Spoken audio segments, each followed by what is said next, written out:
El automóvil es uno de esos inventos que cambiaron y además dejaron huella en la historia. Estamos hablando que la mayoría de gente con un nivel socioeconómico promedio tiene uno o dos carros, o por lo menos ha requerido de uno de estos para transportarse de un lugar a otro. A lo largo de este documental veremos que esta pieza de 4 ruedas ha evolucionado a lo largo de los años y que no ha sido la misma desde entonces. Además, el automóvil fue partícipe de muchos hechos que sucedieron en la historia y que nos afectan directamente a nosotros. Esto es la historia del automóvil en el siglo XX. A mediados del siglo XIX se dio uno de los cambios que trascendieron en la historia y marcaron el inicio de la era moderna, determinando el modo de vida de la sociedad. Estamos hablando de la Segunda Revolución Industrial. Uno de esos cambios que ha evolucionado hasta ahora y está a punto de transformarse fue la invención del automóvil. El automóvil en sus inicios era un juguete para los ricos europeos. Era un artículo de lujo que daba aún más estatus a las familias pudientes. Para principios del siglo XX ya había muchos fabricantes automotrices en Europa, pero tenían un problema. Su producción era lenta, cara, poco eficiente, artesanal y no existían partes específicas para la construcción del automóvil, sino que las adaptaron a partir de partes de otras máquinas. Para la primera década del siglo XX, Henry Ford inventa la producción en serie del automóvil. Esta consistía en una línea de producción donde cada empleado era encargado de montar una parte del carro. Esto facilitaba el proceso de armado, ya que era más sencillo unir el motor al chasis y el chasis a la carrocería. Muchas otras empresas de la época, no solo automotrices, copiaron este sistema, lo que hacía más rápida, eficiente y barata la producción. Este hecho permitió abaratar el costo del automóvil, haciéndolo asequible para familias con un nivel socioeconómico promedio. Según el mismo Henry Ford, dijo que este método se le ocurrió cuando entró a una carnicería y vio las partes de las reses colgadas. El Ford Modelo T, también conocido como Lizzie, fue el primer auto en salir de una línea de producción en serie. Tenía un motor delantero transversal de 4 cilindros en línea de 2.895 centímetros cúbicos de cilindrada, con tracción a las ruedas posteriores, ayudado de una transmisión de 2 velocidades bicicloidal accionada por pedal. Llevaba suspensión de puentes semielípticos en las ruedas delanteras y eje rígido torsional atrás. Contaba con frenos de tambor en las 4 ruedas. Existían variantes de la carrocería berlina o sedán, camioneta, descapotable y biplaza. Y debido a que el proceso de pintura era tardado, lo podías pedir en cualquier color siempre y cuando fuera negro. Durante los años 20 y 30 en Estados Unidos se impuso una ley que prohibía el consumo, la distribución y fabricación de bebidas alcohólicas, conocido como la Ley Seca. Esta ley fue aprobada en 1917 y estuvo vigente hasta 1932, cuando se legalizó el consumo de alcohol de manera restringida. Durante la parte final de la década de los años 20 y los primeros años de la Gran Depresión, eran comunes los traficantes de alcohol, los cuales tenían métodos muy ingeniosos para no ser descubiertos por las autoridades. Tomaban un automóvil común y lo modificaban el motor para aumentar su potencia y fuerza de torsión. Esto con el objetivo de no ser alcanzados por la policía y pasar desapercibidos. También sus traslados los hacían de noche con sus luces apagadas. Memorizaban las carreteras menos transitadas y así podían transportar grandes cantidades de bebidas embriagantes sin ser descubiertos. Esto dio origen a que entre los mismos traficantes hicieran carreras de quien tenía el carro más potente, y cuál era el más rápido. Corrían sus coches en circuitos ovalados para determinar cuál era el carro más veloz. Así es como surge la Asociación Nacional de Carros de Serie, NASCAR, por sus siglas en inglés, una de las series más influyentes y comerciales en Estados Unidos. En la película Disney Pixar Cars podemos ver muchas referencias a las historias de esta serie de carreras. La crisis del 29 y la Gran Depresión. Los fabricantes de automóviles empezaron a crecer durante la primera y segunda década del siglo XX, y cada vez más personas tenían la posibilidad de poseer un automóvil. Después de los gloriosos años 20, con un auge económico mundial, gracias a estas técnicas de producción, se presentó una crisis mundial a causa de la caída de la Bolsa de Valores de Nueva York. El crack del 29 fue producido por la política económica que era usada en ese entonces, y que se sigue usando: el capitalismo.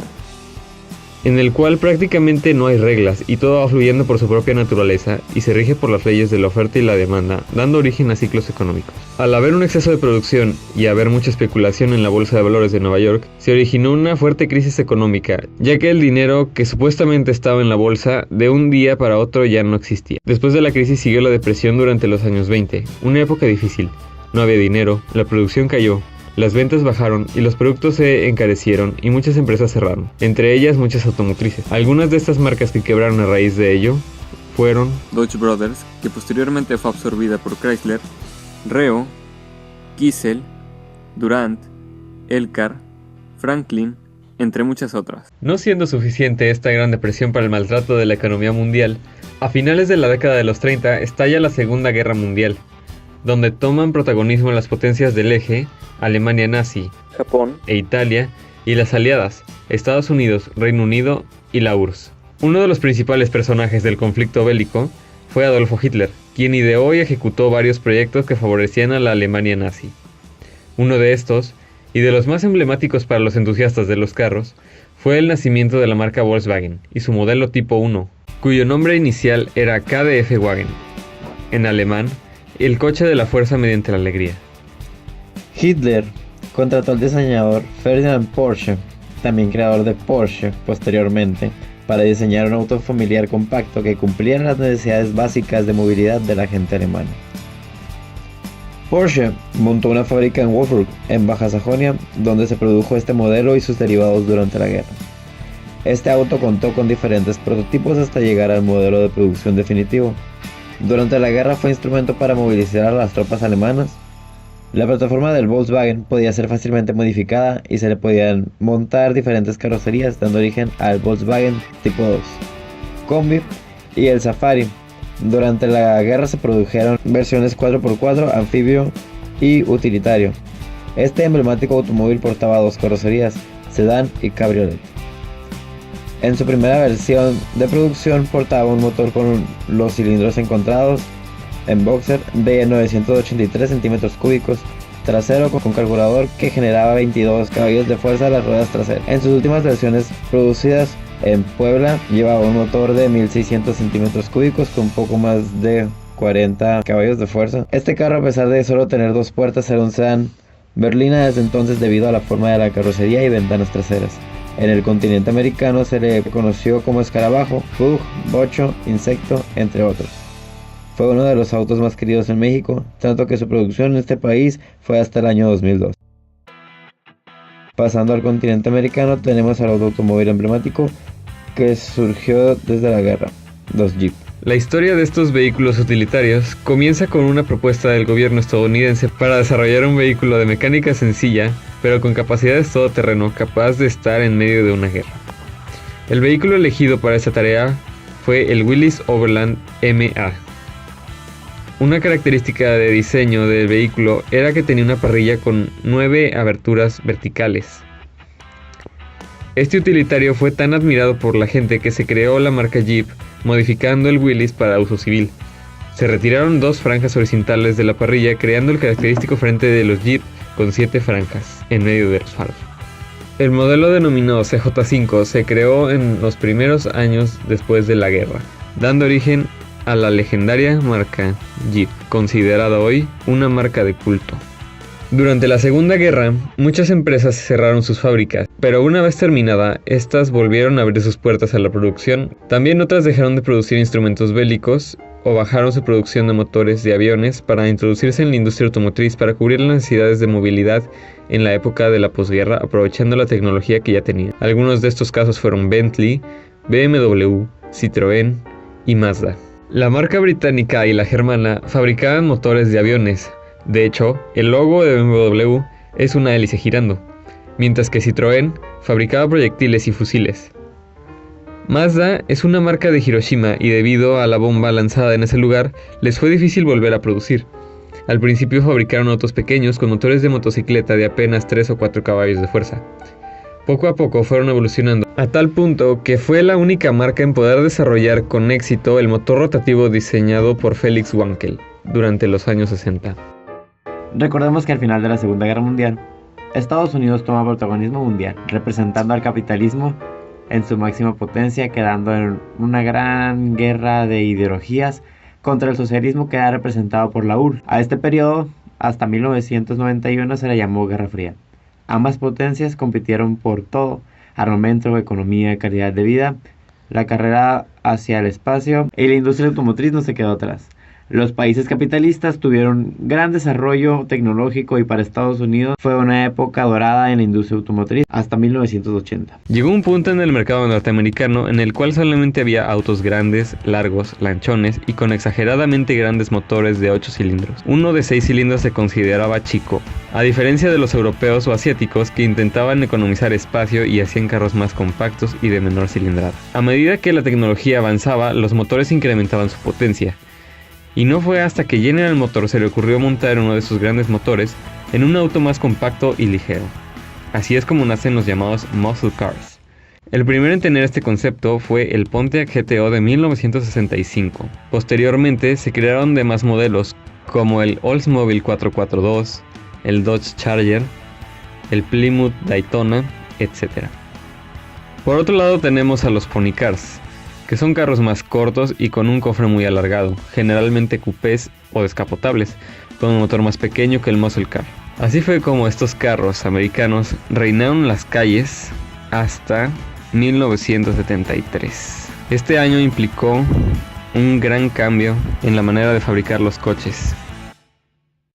Un hecho que afectó directamente a los automóviles fue la crisis del petróleo del 73. En Estados Unidos, debido a los conflictos del Oriente Medio, esta zona petrolera decidió dejar de explotar petróleo a los demás países que lo importaban. En ese entonces los motores de 8 cilindros reinaban en las calles de América. Gracias a esta crisis petrolera, las marcas de carros se vieron obligadas a crear motores de menor desplazamiento y a forzar a la tecnología a ahorrar combustible y disminuir el peso de los automóviles. Este hecho afectó más que nada en Estados Unidos debido a que no pudo expropiar el petróleo. En 1969 la carrera espacial terminó, ganando Estados Unidos y siendo ellos los primeros en llegar a la Luna antes que la Unión Soviética. Claro que ese sentimiento nacionalista de haber triunfado en esa carrera influenció el diseño de los automóviles para la siguiente década, haciéndolos con un estilo nave espacial. Formas más anguladas, rectas, afiladas y futuristas predominaban en los diseños americanos. Durante los años 80, la economía japonesa empezó a crecer, lo cual les permitió expandirse a nuevos mercados en la industria automotriz. Todo esto fue gracias a la nueva política económica neoliberalista que implementó Estados Unidos en el mundo. Cuando llegaron aquí los autos japoneses, no tuvieron gran aceptación debido a que el mercado americano estaba muy acostumbrado a autos grandes, lanchones y potentes, de grandes motores. Sin embargo, poco a poco, los japoneses fueron adaptándose al mercado americano, haciendo carros al gusto de su mercado con la filosofía japonesa. Al día de hoy en Estados Unidos, el carro más vendido es el Toyota Camry, el cual es un auto japonés, y el carro más vendido de toda la historia es un Toyota Corolla, que igualmente es un carro japonés. A este hecho se le conoció como la conquista del mercado japonés al mundo occidental. Esto repercutió fuertemente en las marcas americanas, debido a que las japonesas aprovecharon esa baja de calidad en los productos americanos para adueñarse del mercado. A principios de la primera década del siglo XXI, la materia prima, entre ella el petróleo, empezó a elevar sus precios, en parte por la guerra de Irak y Afganistán contra Estados Unidos. Estas guerras significaron un gasto para la nación americana. También los costos de las hipotecas en Estados Unidos subieron impresionantemente. Todo esto culminó en la quiebra del banco Lehman Brothers, lo cual ocasionó que la bolsa de valores de Nueva York se cayera y originara una crisis en 2008 y 2009. Las marcas americanas no supieron ver que se avecinaba una época de recesión. General Motors y Chrysler, en ese tiempo dominado por Daimler, quebraron. El gobierno las nacionalizó por un tiempo, pero tuvieron que hacer sacrificios para mantenerse a flote. General Motors desapareció a 4 de sus marcas: Homer, Pontiac, Saturn y Saab. Y a Chrysler lo obligaron a que fuera manejada por Fiat, creando lo que hoy se conoce como FCA, Fiat Chrysler Automóviles. A lo largo de los años, las diferentes guerras o conflictos bélicos han repercutido en la manera en que nosotros vemos los carros, la manera de producción de ellos, con ello cambiando la economía y haciéndonos ver que el pasado también cambia las cosas. Un claro ejemplo de esto es el país de Estados Unidos, el cual ha formado parte de la mayoría de las guerras a lo largo del siglo XX. En este país se desarrolló gran parte de la historia de la industria automotriz. Este fue el antecedente que marcó la industria automotriz de hoy en día, y la actualidad será el antecedente de lo que la industria automotriz será en un futuro.